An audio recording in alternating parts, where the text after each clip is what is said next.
before I start this video, I'd like to say I'm sorry for the delay. Some things came up. I had my cousin over here for a visit. I got a new puppy named Forrest, and I had to help my dad with some things. Anyway, here's the new video. Since everyone else is doing it, I thought I'd do it as well. Here's my ranking of the comic book movies of 2021 that I saw. It was quite a year for comic book movies, from straight-to-video animated films to big-budget live-action blockbusters.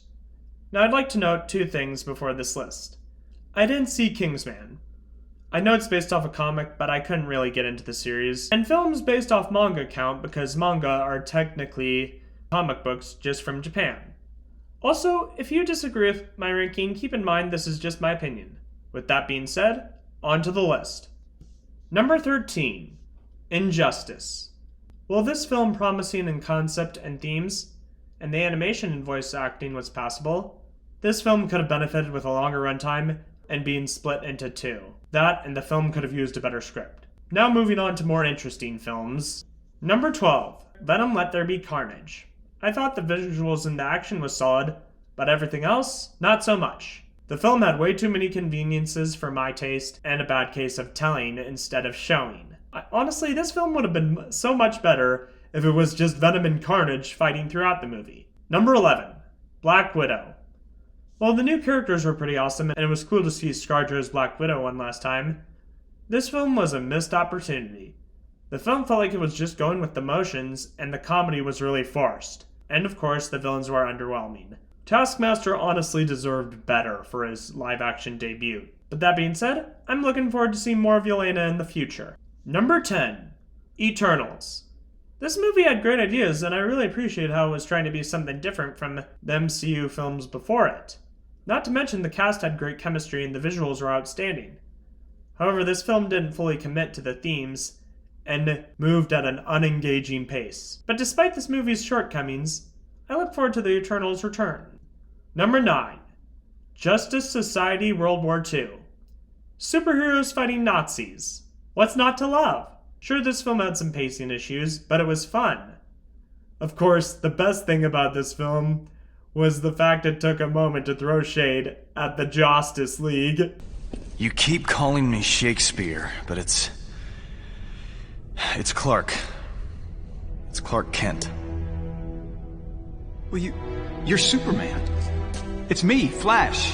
How did you get here? Did you follow me through that time warp? Is this a rescue? Why do you have a mustache? Number 8.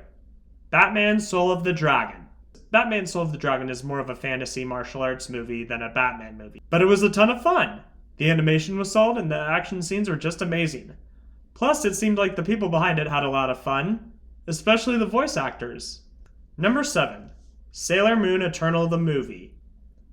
It was worth binging the Pretty Guardian Moon Crystal series in prep for this. I thought this movie was a great way to end the series and like that every guardian got a chance to shine. And of course, the animation was just gorgeous. Number 6. My Hero Academia World Heroes Mission. Well, I'm not the most familiar with the My Hero Academia series. I plan to start watching the series, but I really enjoyed this movie. The characters were entertaining, the action scenes were great, the film was hilarious, and the message was well done. Number 5. Batman The Long Halloween Duology. What can I say? These films had an engaging story, the art style was gorgeous, the action scenes were incredible, and the voice acting was spot on. Number 4. Zack Snyder's Justice League. I'm so glad this cut got to see the light of day. The film took the needed time to establish its world and develop the characters. Every minute of this film felt earned. Not to mention, it looked much better. Much better. Number 3. The Suicide Squad. This film showed what the DCEU is really capable of. It was a bloody good time, and the cast was awesome. You can't go wrong with Ratcatcher and King Shark. Can we have King Shark replace Mara in Aquaman 2? Please? Number 2.